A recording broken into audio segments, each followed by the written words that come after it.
stop saying you're a knowledge expert, right? Like if you have a great doctor, surgeon, they don't need to walk in with their badges and accolades for you to know they're a great doctor. If you are an expert, people will call you versus calling the loan officer. If you are an expert, people will call you versus calling the inspector. They're going to reach out to you first because they're like, hey, I need to know what Vikram thinks. Okay, well, I'm not quite sure. We should probably call the inspector. I have an opinion, but there could be structural damage. There could be water leaking. There could be mold. It could be horrible. Like, that's not my job. My job is just to recognize that there's issues. The knowledge broker isn't the person that knows everything. It's the person that can pick up the phone and get the answer to everything, right? And two agents are out there trying to fumble their way through this really intense process. Like a home, the systems of a house are crazy and people don't know about it. You, as a new agent, you need to know sales, but you also need to know how a home works. That's a knowledge expert. That gives you confidence when you talk to a client.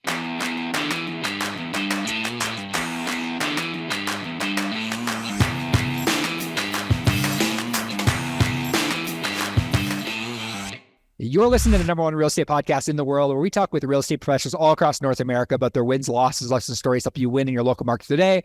My name's Cody from Sheridan Stream, joined with Vikram Deol of the Real Estate Sales Academy. We're going to keep this one really short and sweet, and we're talking about some of the best things that have happened over the last week in business, and just to recap some of the things that we've chatted with agents about this week on the Our Agent podcast, because I think today was really cool. We chatted with a agent that was on a team, right? And we also chatted with a team lead that is running a really, really successful team. And what was cool is they're both in the same market. They are. They are in the same market. So I think the first place I want to start here, Vikram, is with like the fact that they're both in the same market on different teams and they're both winning. Mm-hmm. Makes me realize on a deep, deep level that there's always going to be people that are transacting. It's just a matter of whether you have the market share you want to have or whether you don't have the market share you want to have. That's really, at the end of the day, it's like, are you known? Are you the go-to person in your industry? Like Tulane chatted with us today about really understanding the market, really understanding what's happening in the market.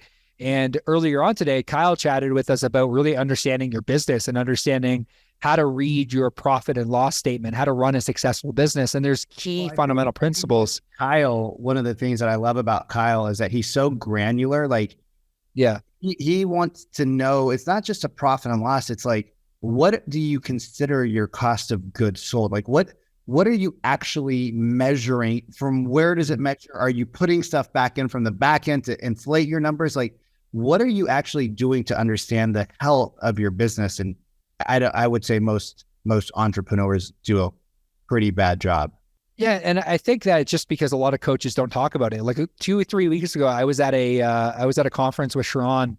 We're at a mastermind, and we were just chatting about cost of goods sold, like where to put people. And a really powerful thing that Sharon said to me recently was everything is up for debate with your accountant on your profit and loss statement. So what he meant by that is, because we were having a conversation about this the other day, and our ISAs, so the people that we hire, like our inside sales agents, were sitting under fixed expenses on the P&L. And I said to Sharon, I'm like, should these people not be a cost of goods sold? Because technically we like, that's what we sell. Like, we sell call center agents. We help hire, train, and retain inside sales agents. He's like, yeah, I never thought of that. They should be under a cost of goods sold. And I'm like, I thought the number fluctuates every month. Totally, it does. 100% it does. Some months you might have 20. And so not a fixed expense, because one month it might be 10 grand and the next month it might be 50 grand, depending on what's going on. 100%.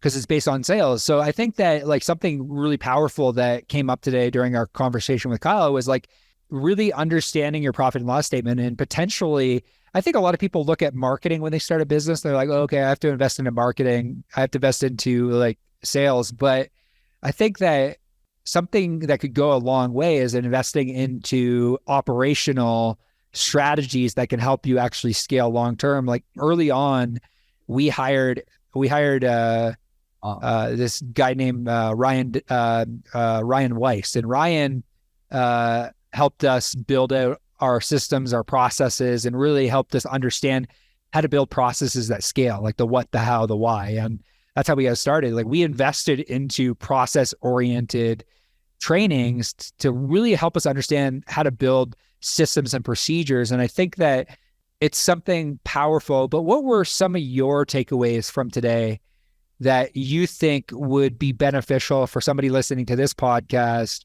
to really take away from the two that we did? Look, you got to stop saying you're a knowledge expert. Like your doctor, right? Like if you have a great doctor, surgeon, they don't need to walk in with their badges and accolades for you to know they're a great doctor.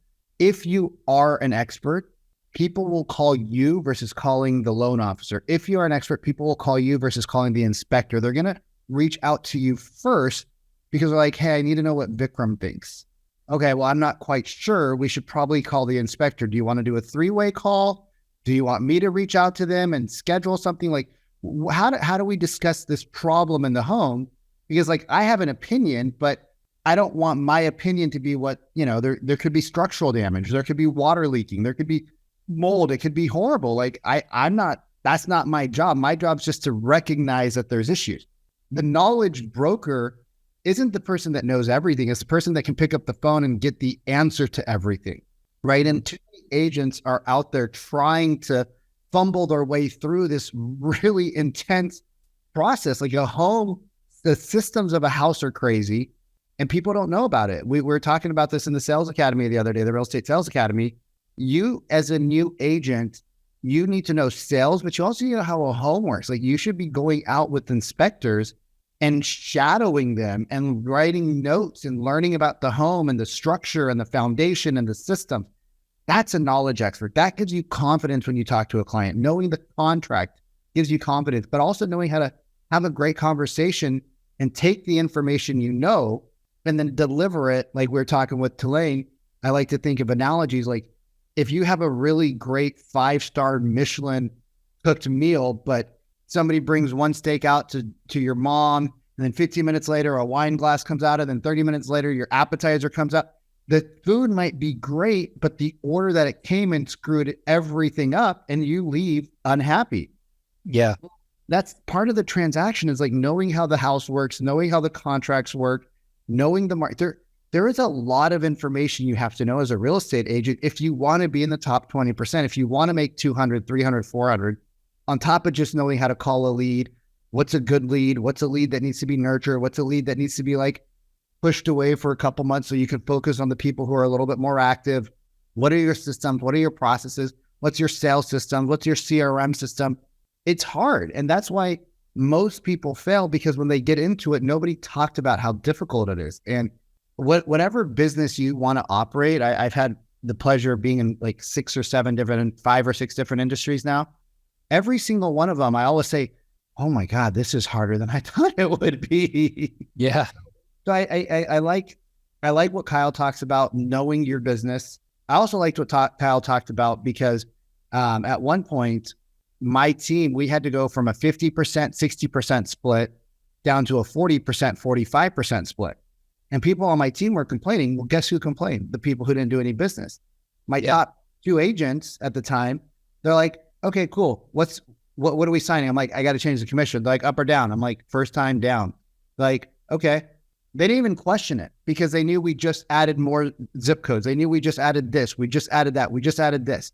So they're like, we're doing more transactions. We see your overhead's gone up. We trust you.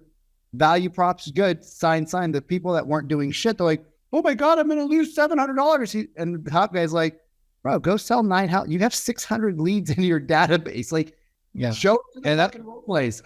and that's what Tulane was saying. Like, when she was talking, she's like, I get the same leads everyone else gets, but I'm doing 40 to 50% conversion. I think agents out there really need to recognize that if somebody else in your market is taking business, rather than saying, oh, it's not possible in this market, ask yourself, what are they doing? What are they doing to take market share? What are they saying? Like, what is the language pattern they're having? And what are the conversations they're having with people? Like I was having a conversation with Mike, and Mike, we had a conversation with Mike, one of our clients, who ended up talking to a first-time home buyer, picking up a listing through the first-time home buyer. It's all about conversations, all about language patterns. Everything you chat about in the Real Estate Sales Academy is so so valuable, especially in this market. But wrapping up today, Vic, what would you say? What would be your number one piece of advice for an agent in order to win going into the back half of the year? Because we are now in the back half of the year, whether we like it or not. We're going into June, and there's a lot of people behind their goals. What is something that they should do in the back half of the year in order to win in 2023? It's super simple. It's time to become responsible for your outcome, right? There's my sales coach, my coach. He says, heavy is the head that wears the crown. And what that means is it's not the crown jewels that make it heavy. It's the person who wears the crown is responsible for the kingdom and all the decisions, right? Whether we're safe, whether we're fed, whether we have money, whether we're doing all the things. Heavy is the head that wears the crown because of all the decisions you're responsible for. You can't blame the leads. You can't blame the market. You can't blame the government. You can't blame the wars. You can't blame the anything, right? This person said this about that. None of that shit matters at the end of the day. When you go to your bank account and you put in your ATM card, do you either like the balance or not? And if you don't, you need to up level your skills, right? I talked to somebody, they had 60 conversations a week, bro. They're doing 60 conversations a week. They're booking less than one appointment a week. So 240 conversations are booking 1.5 to 1.75 appointments for that. It's not the leads. It's not the market. It's skills. Everything plays a role in their leads. Like they matter if they're older. Yeah. But at the end of the day, everything converts. And I just sent you a list of 5,000 leads. I bet you we'll probably pull 5 to 8 deals out of there.